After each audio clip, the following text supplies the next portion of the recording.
Բա եթե դա այդպես տալով էր կամ չտալով էր, բա ինչի թողեցիք որ տա։ Ինչի թողեցիք։ Մի հսկա քաղաքական դաշտ, փորձով, ես սիրելի հայրենակիցներ, ես այս ամեն ինչը ձեզ ասում եմ, որ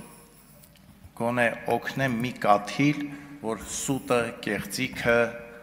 թույնը, խաբեությունը վերանա այս երկրից, որովհետև մեր հիմնական խնդրեմը հենց դա է։ Սիրելի հայրենակիցներ, ես ուզում եմ հիշեցնել մի դրվագ մեր պատվիրակության խորհրդարանական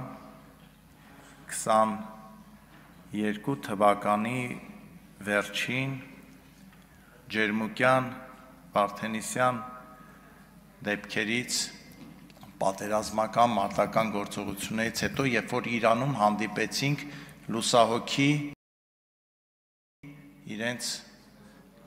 Աբդուլլահյանի հետ, արտգործնախարարի, նա մի այսպիսի նախադասություն ասեց, ես վերցրեցի հեռախոսը և զանգեցի Բաքու ու ասացի անմիջապես դադարեցրեք պատերազմը։ Ու հետո ավելացրեց նայելով մեր աչքերին, ասեց, դուք հասկանում եք, որ Հայաստանը մի այլ հարց է, Արցախը մի այլ հարց, իհարկե նա ասեց Լեռնային Ղարաբաղ, ասեց Լեռնային Ղարաբաղը, ինչպես մենք, այնպես էլ ամբողջ միջազգային հանրությունը ճանաչել էր ու ճանաչում է Ադրբեջանի Հանրապետության մաս։ Մենք մեզ խաբելով ապրել ենք, մենք մեզ խաբելով հազարավոր տղաների, հերոսների կյանքի արժանացել այդ խաբելը։ Ես ուզում եմ դուք այն որ ասում են Արցախը վերցրեցին և տվեցին, մենք որևէ մեկը չէր կարող Արցախը վերցնել և տալ, եթե այն մերը լիներ։ Մերն էր մեծ հայքի մի մասներ, այնպես ինչպես Գանձակը, այնպես ինչպես Ղազախը, այնպես ինչպես Թովուզը, այնպես ինչպես Իգդիրը, այնպես ինչպես Մուշը, որոնք մի ժամանակ եղել են մեծ հայքի մի մասը։ Բայց այդ մենք գիտենք ու մեզ է հետաքրքիր և որևէ մեկին, այդ թվում Ռուսաստանին, Իրանին, չգիտեմ Մադագասկարին, դա որևէ կերպ հետաքրքիր չի եղել։ Եվ այդ մասին շատ լավ իմացել է և Լևոն Տեր-Պետրոսյանը, և Ռոբերտ Քոչարյանը, և Սերժ Սարգսյանը, և Նիկոլ Փաշինյանը։ Իմացել եմ, բայց գիտեք ինչ, մի ծանր հիվանդություն ունի մեր հայազգը։ Ասում է, բա ամոթ չի ճիշտը ասել, ամոթ չի գանք տուն և մեր սիրելի կնոջը երեխաներին ասել,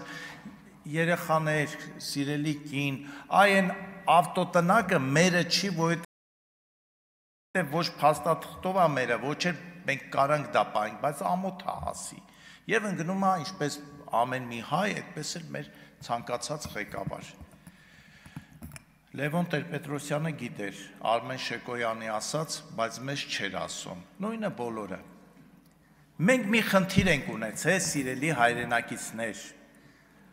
94 թվականի զինադադարից հետո այնպես անել, որ արցախցիները մնան ու ապրեն, պահպանելով իրենց հայկական ինքնությունը։ Բայց հետո մենք սկսեցինք տարբեր պատճառներով տարբեր խաղեր խաղալ,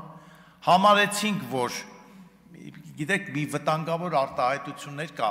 որ գցում են ժողովրդի մեջ ու գնում է այսպես չհասկանալով էլ ինչ ենք ասում։ Ասում է մեկը ասել է արյունով տրված հողը միայն Այրամբ են տալիս։ Այսինքն, լավ, այս 3 միլիոն ժողովուրդը մի օր չասեց, այս ինչ եք ասում։ Այսինքն ոնց։ Ոնց էլի, այսինքն դե տալու ենք, բայց թող մի 4000 երեխա էլ զոհվի, տղա էլ զոհվի, քաջ էլ զոհվի, բայց մենք այդ կամքը չունենանք, որ ասենք սիրելի հայրենակիցներ 21 թվին շատ վատ էր, բայց 21 թվին այդ հարցը աշխարհը լուծեց։ Մենք թույլ գտնվեցինք, Ադրբեջանը ուժեղ գա, եկեք մտածենք այդ մասին, որ հետո այդ սխալները թույլ չտանք։ Ի վերջո հայ բոլշևիկները 21 թվականին 1921 թվականին մտածում էին համաշխարհային հեղափոխության հաղթանակի մասին, իսկ ադրբեջանցի այն ժամանակ թաթար բոլշևիկները մտածում էին Ադրբեջանի մասին։ Եկեք այս մասին մտածենք, որովհետև հիմա մենք նորից մտածում ենք, չգիտեմ, համաշխարհային այսինչի հաղթանակի մասին, մեր հարևանները մտածում են իրենց հաղթանակի մասին։ Եկեք այդ մասին էլ մտածենք։ Ու այս խոսակցությանը վերջ տանք, ես ինչը հանձնեց, այն ինչը չհանձնեց։ Եթե Սերժ Սարգսյանը կես տոկոս կամ 10% անգամ իմանար, որ վերահաս պատերազմում մենք գոնե ինչ-որ մի հաջողություն ենք ունենալու, ինքը 18 թվականին չէր ճողոպրի իշխանությունից։ Ես ուզում եմ, որ հայ ժողովուրդը իմանա ու քաջ իմանա, որովհետև իրենք իմացել են, որ պատերազմը անխուսափելի է, որովհետև իրենց ամեն տեղից ասել են, որ պատերազմը անխուսափելի է, իսկ իրենք կանխելու փոխարեն փախան մի հատ ծուղակել անփորձ նոր իշխանության առաջ դրեցին, վստահ լինելով, որ իրենք են հայ եւ ընկնելու են այդ ծուղակը, անդադար ասելով, սրանք եկել են, որ Արցախը տան, սրանք եկել են տալու, դες երիտասարդ իշխանություն ասում են, չէ, մենք չենք տա, ավելի էին բանանում, ավելի էին մտնում այդ ծուղակի մեջ։ Իհարկե ես չեմ արդարացնում դա, ես գիտեմ իմ ասելու են բանա Նիկոլի փաստաբանն է, ես հայ ժողովրդի փաստաբանն եմ։ Ես եկել եմ այստեղ, որ մեկ անգամ էլ ժողովրդին ասեմ, ժողովուրդ, թույլ չտաք ձեզ խաբեն, թույլ չտաք։ Արցախի հարցը որոշված ա եղել 1922 թվականին, հետո որոշված ա եղել 1991 թվականին, 1991 թվականի սեպտեմբերի 21-ին, երբ որ հռչակվեց Հայաստանի Հանրապետությունը, Հայաստանը ճանաչեց Արցախը Ադրբեջանի կազմում։ Ամբողջ բանակցային գործընթացը եղել է մի հարցի շուրջ, ոնց հանենք աշխարհին խաբենք, որ իբր մենք բանակցում ենք Արցախի ինքնորոշման կարգավիճակի այս կամ այն աշճանի վրա, բայց ձգենք էլի, միջև տենանք ով ինչ է ասում։ Այս է եղել իրականությունը, սիրելի հայ ժողովուրդ, եւ ով կգա այստեղից կասի, որ դա այդպես չի եղել, ինքը առաջին է իր խղճի առաջ պատասխան տակապ կարող է իրոք թյուրիմացության մեջ է, որովհետև իրոք կան պատգամավորներ, իրոք որ հավատում են, որ մենք Հայաստանը կարար դեմ դուրս գալ Ռուսաստանին, Իրանին, չգիտեմ, Թուրքիային, Ադրբեջանին, Ամերիկային միասին վերցրած, այս ենք մենք եղել։ Ու ցավոք սրտի շարունակում ենք այս մնալ, երբ որ անկեղծ խոսակցության փոխարեն մի փոքր շեղվեմ, այսօր Գառնիկ Դանելյանը շատ ճիշտ որոշ գնահատականներ տվեց այսօրվա իրականության։ Եկեք մտածենք, այս մեր ներքին գրաքննությունը որն է, որ մեկին զորամաս ենք թողում, մեկին չենք թողնում։